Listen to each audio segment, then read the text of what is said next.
गुरु प्यारी साथ संगत जी, आज फिर से एक सुंदर सी साखी आप सभी को सुनाने जा रही हूँ। गुरु प्यारी साथ संगत जी, ऐसी कौन सी चीज़ है दुनिया में जो हमें गलत चीज़ की तरफ ढकेलती है या जो हमसे गलत काम करवाती है। आज की जो साखी है आज इसी चीज़ के बारे में है और यही दिखाएगी, हमें वही समझाएगी कि ज़्यादातर गलत काम क्यों होते हैं। एक नॉर्मल इंसान की लाइफ में गलत चीज़ें क्यों होती हैं, बुरी चीज़ें क्यों होती हैं। तो आइए गुरु प्यारी साथ संगत जी सुनते हैं आज की ये सुंदर सी साखी। ये कहानी है एक सुंदर से परिवार की, जिसमें एक बड़े बुजुर्ग का जोड़ा और उनके बेटा और बहू रहते थे और उनका एक छोटा सा सुंदर सा पोता भी था। गुरु प्यारी साथ संगत जी, ये परिवार, इसमें जो बुजुर्ग थे उनका नाम सज्जन सिंह और उनकी बीवी का नाम कल्याणी था। सज्जन सिंह जी की गवर्नमेंट जॉब थी और कल्याणी जी घर पर ही रहा करती थी, घर आंगन को संभालती थी, घर को बिल्कुल स्वर्ग की तरह बनाकर रखती थी। और ये उस ज़माने की बात है जिस ज़माने में पेंशन इकट्ठी दी जाती थी। तो एक बार कल्याणी जी के दिमाग में आया, जब बेटा बहू की शादी हो गई थी तब कल्याणी जी के दिमाग में आया कि अगर ये पेंशन एक साथ निकालेंगे तो उसको सेव करके रखें, जो कि बुरा नहीं था। कल्याणी जी के दिमाग में ये विचार आया। एक दिन उन्होंने सज्जन सिंह जी से कहा कि आपकी जो पेंशन मिलेगी, इकट्ठी जो मिलेगी, उसको आप सेव करके रखना, क्योंकि बुढ़ापे में ना जाने क्या हो, हम कितना जिएंगे कुछ पता नहीं। तो बेटा और बाप एक साथ बैठे थे जब कल्याणी जी ने ये बात कही, तो दोनों बाप बेटे हंस पड़े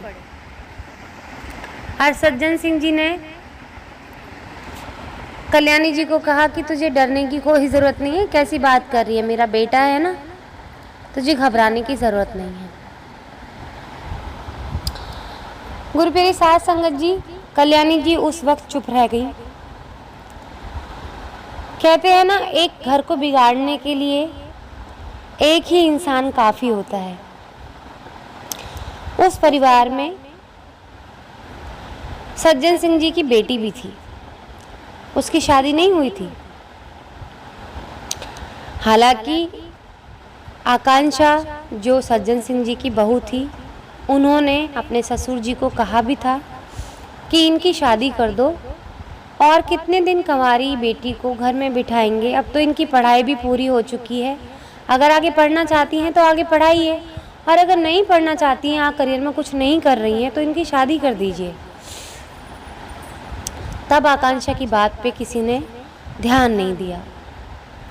आकांक्षा अपनी नंद की सारी चालों को बहुत करीबी से देख रही थी कि खाली दिमाग शैतान का घर होता है, और इसी तरीके से वो शैतान घर को भी तोड़ देगा।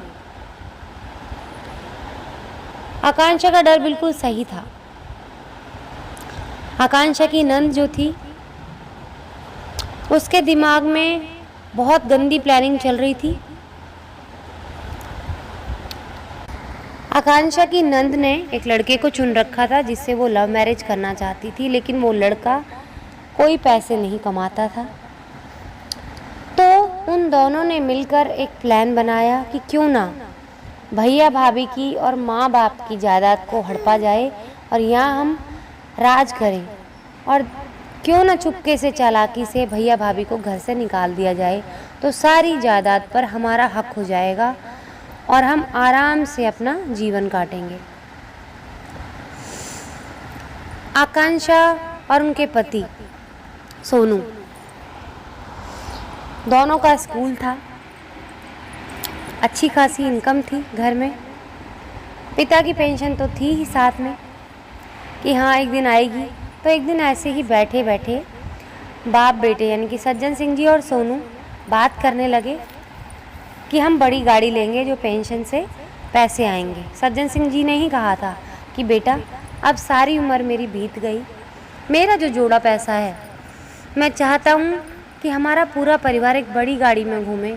मेरा पोता, तुम और मैं उस गाड़ी में बैठ के वैष्णो देवी के दर्शन भी करने जाएंगे। दोनों बहुत खुश हो रहे थे। उन्होंने कहा पिताजी जैसा आपको ठीक लगे, क्योंकि घर में स्कूल से बहुत पैसा आ रहा था। एक बार सोनू ने ये भी कहा कि पिताजी कोई बात नहीं, आप उन पैसों को बचा कर रखें, आप किसी और काम में उनको लगा देना, गुड़िया की शादी में वो काम आ जाएंगे, थोड़ा सा उसको भी हेल्प हो जाएगी, बड़ी गाड़ी मैं ले दूंगा आपको। तो सज्जन सिंह ने कहा कि बेटा मैंने आज तक जीवन में तुझे कोई गिफ्ट नहीं दिया, तू हमेशा से अव्वल आया, कक्षा में मैंने कभी तुझे कोई प्राइज़ नहीं दिया। अब जब मेरे पास एक मौका है मेरे मरने से पहले, तो क्यों ना मैं तुझे एक गिफ्ट देकर जाऊं। बस इससे आगे सोनू कुछ मत कहना बेटा। गुरु प्यारी साध संगत जी ये बातें आकांक्षा की नंद यानी कि सोनू की बहन सुन रही थी। उसने कल्याणी जी की उस बात को और भड़का दिया कि कल्याणी जी पहले से ही डरी रहती थी, बहुत ज़्यादा डरती थी कि आगे भविष्य में क्या होगा। आसपास देखती थी, वो कहानियाँ सुनती थी कि उसकी बहू ने उसको घर से बाहर निकाल दिया, तो ये डर उनके मन में बैठ गया था। उस डर ने कल्याणी जी से इतना गंदा काम करवाया कि उनका डर उनके मन पर हावी हुआ, और इस मन पर हावी हुए डर का फ़ायदा सोनू की बहन यानी कि गुड़िया ने फ़ायदा उठाया। सोनू की बहन गुड़िया ने कल्याणी जी के मन में जहर घोल दिया, कहा कि बेटा और बहू तुम्हें एक दिन घर से निकाल देंगे, यूँ पापा पैसा लुटा रहे हैं इनके ऊपर, एक दिन तुम लोग कंगले हो जाओगे, तुम्हें घर से बाहर निकाल देंगे, तुम्हें रोटी नहीं देंगे खाने को। आकांक्षा की अचानक से बीच में तबीयत खराब हो गई क्योंकि गुड़िया ने आकांक्षा के खाने में कुछ मिला दिया था। अब तो गुड़िया के पास बहाना भी था क्योंकि आकांक्षा काम नहीं कर पा रही थी घर में, तो उसने अपनी यानी कि अपनी माँ को, कल्याणी को कहा कि देखा माँ मैंने कहा था ना तुम्हें रोटी नहीं देगी, अभी तो सिर्फ घर में कार आने की बात हुई है तब से आपको खाना देना बंद कर दिया, आगे सोचिए जिस दिन ये पैसा इनके हाथ में लग जाएगा और आपके हाथ में कुछ नहीं बचेगा तो आपका क्या हाल करेंगे। कल्याणी जी का डर उनके मन पर हावी होने लगा। उन्होंने सज्जन सिंह जी को भी भड़काना शुरू किया। सज्जन सिंह जी के कान भर दिए और एक दिन ऐसा आया कि गुड़िया और कल्याणी जी अपने पाप को अंजाम देने में काम आई। उन्होंने बड़ी ही चालाकी से सोनू को और आकांक्षा को घर से निकलवा दिया, सारे स्कूल के कागजात हड़प लिए, सारे घर के कागजात हड़प लिए। सोनू और आकांक्षा जिनका एक हंसता खेलता परिवार था, जो पोता अपने दादा से इतना प्यार करता था, उस पोते को अपने दादा से दूर कर दिया। आकांक्षा और सोनू की एकमात्र कमाई वो स्कूल थी, वो एकदम से रोड पर आ गए बेचारे। गुरु प्यारी साध संगत जी, लेकिन मेहनत करने वालों के लिए दरवाजे कभी बंद नहीं होते। उन्होंने फिर से मेहनत की, ज़ीरो से शुरू किया और फिर से अपने आप को खड़ा कर लिया। लेकिन इधर क्या हुआ? इधर ये हुआ कि जो लोग डर में इतना बड़ा पाप कर बैठे थे कि अपनी प्रेग्नेंट बहू को, आकांक्षा उस समय प्रेग्नेंट थी, दूसरा बच्चा उसकी कोख में पल रहा था, जो बहू प्रेग्नेंट थी जो यहाँ से निकल गई, कल्याणी जी ने जिसके साथ इतना बुरा बर्ताव किया, वो लोग तो फल गए। गुरु प्यारी साध संगत जी, सोचिए कि एक औरत जब प्रेग्नेंट है, उसका एक छोटा बच्चा और साथ में है, और तब उनके सिर के ऊपर छत ना हो और उस समय खाने के लिए खाना ना हो, कमाई का साधन ना हो, तो उन्होंने कैसा समय गुजारा होगा। उन्होंने इतना गंदा पाप किया, कुछ भी हो सकता था उन दोनों बेचारों के साथ, परिवार वालों के साथ, उस छोटे बच्चे के साथ। लेकिन सच्चाई के साथ रब होता है और झूठ के साथ और बुरे काम के साथ राक्षस होता है जो विनाश की तरफ ले जाता है। वही हुआ गुड़िया के साथ और कल्याणी जी के साथ। गुड़िया ने जिस चालाकी से कल्याणी जी को भड़काया था, कल्याणी जी को क्या पता था कि गुड़िया उनकी पीठ में खंजर भोंकने वाली है। जिस चीज़ से वो डर रही है वो तो उनके सिर पर ही बैठी हुई है। बड़ी ही चालाकी से गुड़िया ने जब स्कूल को अपने ही उसमें नाम पर करवा लिया, चुपके से चोरी चोरी धीरे धीरे अपने घर वाले को भी वहीं घर जवाई बना दिया। फिर बड़ी चालाकी से ही घर के कागजात पर साइन करवा लिया, तो माँ बाप को उन्होंने घर से बाहर कर दिया। जो काम उन्होंने सोनू और आकांक्षा के साथ किया था वही काम गुड़िया ने उन लोगों के साथ किया। करनी का फल भोगने का समय आ गया था। मैंने आपको कहा था ना कि ऐसी कौन सी चीज़ है जो हमें पाप करने पर मजबूर करती है? डर। कल्याणी जी का डर ही तो था जो उन्हें इतना बड़ा पाप करने पर मजबूर कर गया। वो डरी और उन्होंने इतना बड़ा पाप किया कि एक प्रेग्नेंट औरत को घर से बाहर निकाल दिया। अब बारी उनकी थी। अब जिन बेटे बहू से उन्होंने मुंह मोड़ लिया था, जिनकी एक खबर तक ना पूछी थी कि वो जी रहे हैं मर रहे हैं, अब उनको अचानक से उन बेटे बहू की याद आने लगी। उनको फ़ोन किया और उनको कहा कि बेटा तू ही मेरा बेटा है, तू ही मुझे देखेगा, तू मुझे बचा ले, इसने मेरे साथ ऐसा ऐसा कर दिया है। आकांक्षा और सोनू दोनों ने अपने माँ बाप को कहा कि आपने जो किया आप उसका फल भोग रहे हैं। सोनू बहुत दुखी था उस वक्त। सोनू ने कहा कि मेरी बीवी को आपने उस समय मरने के लिए छोड़ दिया था जिस समय उसकी कोख में एक छोटा बच्चा पल रहा था। अब आप अपने कर्मों की भोगें, मैं इससे ज़्यादा आपको अपने साथ नहीं जोड़ सकता, क्योंकि आपके मन के अंदर जो गंदे विचार हैं मैं नहीं चाहता कि उसकी छाया मेरे बच्चों पर पड़े, क्योंकि आपके मन के अंदर गंदे विचार हैं और वो कहीं ना कहीं विचार मेरे बच्चों तक जाएंगे। अगर मैं आज भी बच्चों वाला नहीं होता तो भी शायद मैं आपको रख लेता, लेकिन अब मुझे लगता है एक बाप होने के नाते मैं बहुत ज़िम्मेदार बाप बनूंगा। आपकी तरह आपके जैसा बाप नहीं बनूंगा। मैं अपने बच्चों पर आपकी छाया भी नहीं पड़ने दे सकता। जो लोग डर में इतना गंदा काम कर सकते हैं वो दूसरों को गंदा काम सिखा भी सकते हैं, तो मैं अपने बच्चों को आपसे दूर ही रखूँगा।